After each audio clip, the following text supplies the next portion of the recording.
I would tell any man in a very direct way, or any woman, don't worry about the way you look. Don't worry about your presence. Don't worry about pleasing anybody. Say what you have to say. Say it quickly, say it adamantly, right to the point, and use very clean, clear language that presents visuals and symbols behind the language. So it makes what you have to say very, very impactful to the subconscious mind.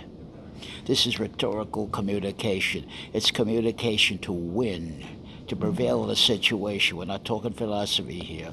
We're not talking right or wrong, true or false, good or bad. It has nothing to do with anything. We're talking about persuasive rhetorical skill.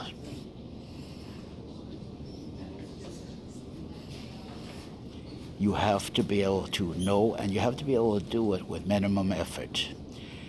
Just like I'm talking right now. Now I'm talking to you in a very calm and relaxed way.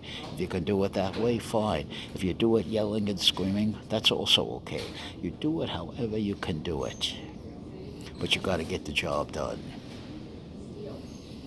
You don't let things pile up on you and accumulate on you because of procrastination, because of performance anxiety, because of self-doubts. That's where self-hypnosis comes in. Where you give yourself the positive suggestions for deep, deep, deep within relaxation and calm. You're not worried about any outcomes. You let that resolve itself. I'm only worried and concerned about what I say and do in the now. The outcome I have no control of. The variables that may come up in the now, I have no control over. I only know what I can say, what I can do right here, right now. You have to talk with purpose, with a goal in mind. What is your thesis? What are you out to prove? State your thesis in one sentence. Why are you here? Why are you talking to this individual? What are you out to prove? And then what's your strategy for doing it? Very important.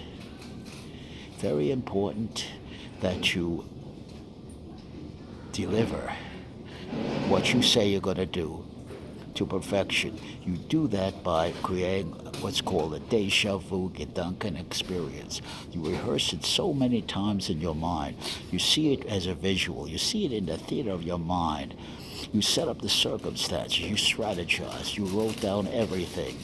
You filmed yourself from every angle, so I know exactly what my opponent sees. My body posture, my language, my presence. He gets all of me, and I get all of it. But on the other hand, I get all of him, too, in return. You got to be ready for the combat, ready for the fight. You got to be game to it. You got to be open to encounter and confrontation, everything happening in the newness and the creativity and the spontaneity of the now, regardless of the outcome. The outcome is none of my business. I have no control over the outcome. The only thing I have control of, and remember this, is what I say and do, or how I perform in the now, with my presence, with my posture, and with the words that I say. But one thing I do know, you have to represent yourself in every single situation. No getting around that. You can't run around that. You can't escape from that performance anxiety, terror. That's where you need a mindset to realize you're not going to come out of the situation unscathed. You're going to get hurt one way or another, and you're ready for it. You can accept that, then you go from there. But you're not scared. You don't come in with fear. That's the main thing. You don't come into the encounter and confrontation with any fear whatsoever. And you never let anybody take away your image or your opinion of yourself. That holds strong in any situation. No matter how you're judged, no matter how they look at you, that's none of my business. What you think of me, how you judge me, how you talk about me behind my back that I don't know about, it's none of my business. I don't give a damn. That's your opinion. But if you do it to my face, of course, I'm going to confront you. But if you do it behind, it's none of my business. I don't give a damn what you say about me. I'm going to do what I need to do. What the hell with what you say about me or anybody says about me behind my back. That's how I feel. Now I've said it clearly, definitively.